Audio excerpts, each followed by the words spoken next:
Welcome, here I've got Motorola Edge and I'm gonna show you the top tricks of its camera. So at first we have to tap on the camera button here to open it, and as you can see, for now we are in the standard photo mode, so let's see what we've got here. And let me start by tapping on the screen anywhere like that. As you can see here, we have access to this ring, so this is a ring with focusing, and we can focus anywhere we need. And with this ring goes this slider. Here we have access to the exposure compensation, and as you can see, we can make it more bright or dark before we take a picture. So this is really cool here. Now let's have a look how to zoom. We can do it by using two fingers like that.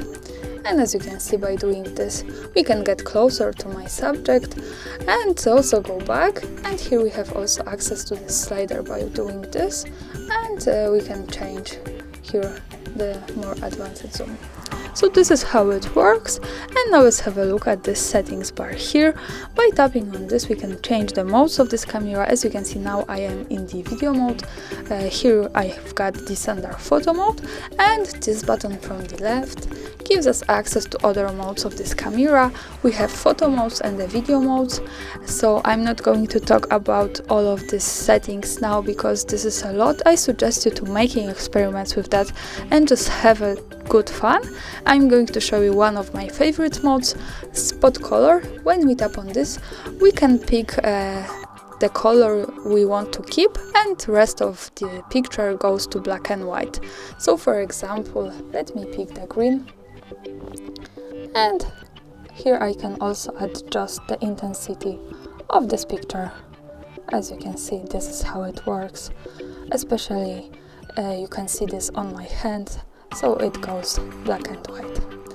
So this is really cool. Now let's go back to the standard photo mode and let's move to the settings. So let me start with the settings from the left. The first one button is the HDR. Here we can turn it on every time we take a picture. We can also turn it off and turn it on auto, so I suggest you to keep this on the auto because the HDR helps to improve the details in the brightest and darkest areas of our photos, and this is really useful and just making our picture more beautiful. Now let's move to the next one button. Here we have the flash. We can turn it on every time we take a picture. Here we can pick also the auto flash, so the camera recognizes when it's too dark and when it's needed, and we can also turn it off easily like that. The next one button here is the camera timer, so here we can change the delay of taking picture, and we can pick from 3 seconds of delay or 10 seconds.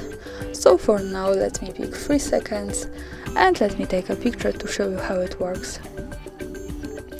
And as you can see, the picture was taken with 3 seconds delay. So for now let me keep this turned off, and let's go to the next one photo option here.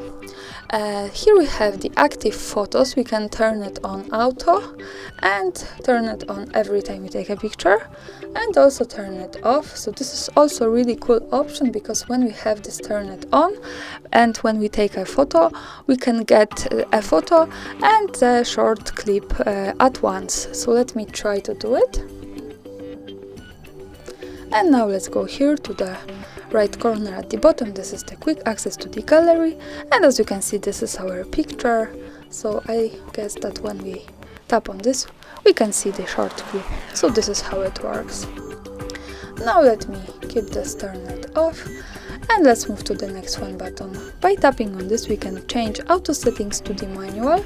So this is how it works. As you can see here, we have access to the kind of pro mode.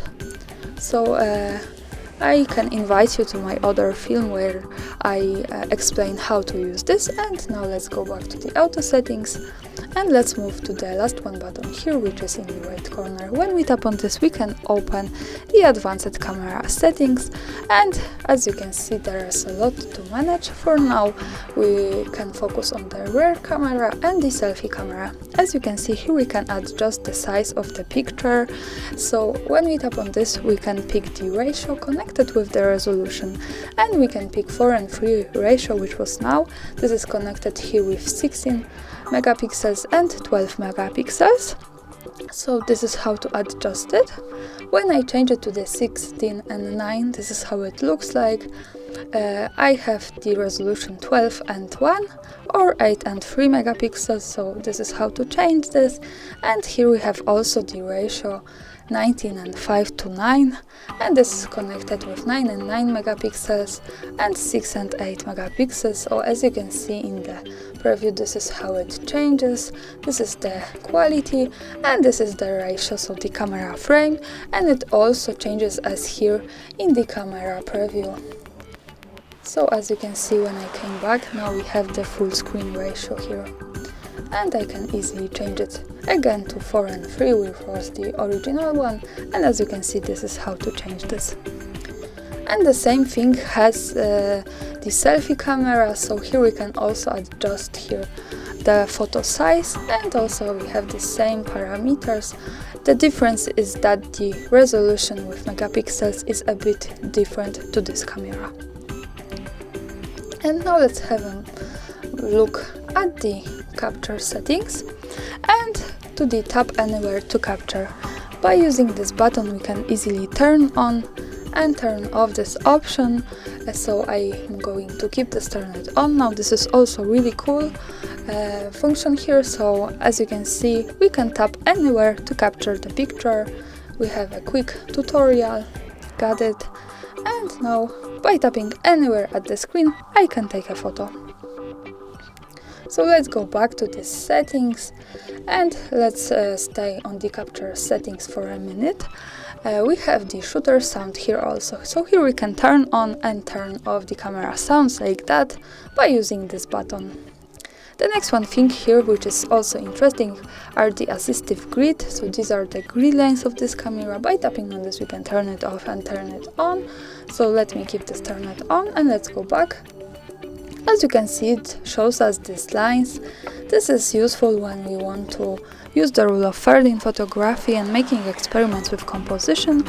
Also remember that these lines are not visible at the real picture, so when I take a photo and go again to the gallery, in the real photo we can't see them, so they are only to help us taking better pictures.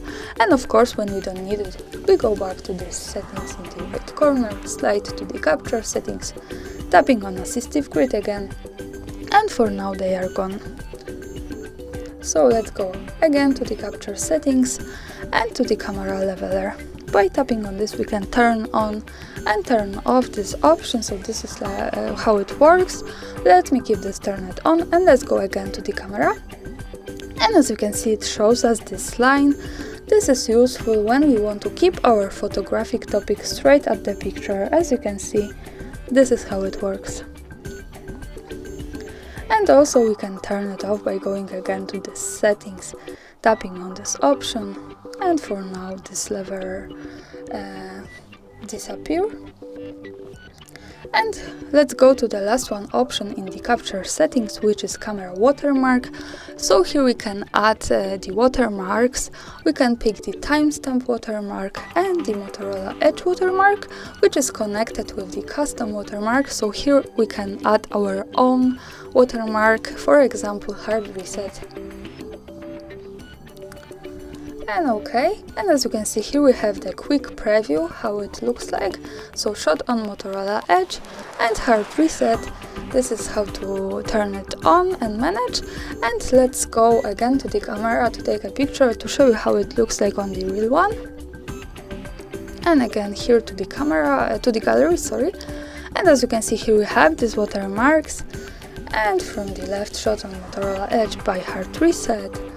And from the right, the date and time. So this is how it works. Of course, when we don't need the watermarks, we can go back easily to the settings, slide again to the capture settings, tap on this and turn it off. So when we take another picture now, we can see the watermarks. And now let's have a look at the save settings.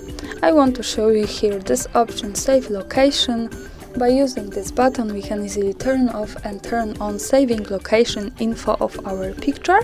So this is really cool option to save the place we are and we take a picture. But remember, the important information here is that to make it work correctly, we have to be connected with the internet, for example the Wi-Fi, and we have to turn on the location of this device.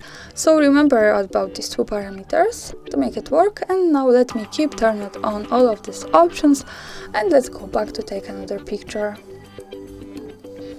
Now let's go again to the gallery here. So this is our photo. When we slide a little bit up, we get access to the details, and as you can see here we have the location. So greetings from Krakow. This is how it works, and that's all. Thanks for watching. Subscribe our channel and leave the thumbs up.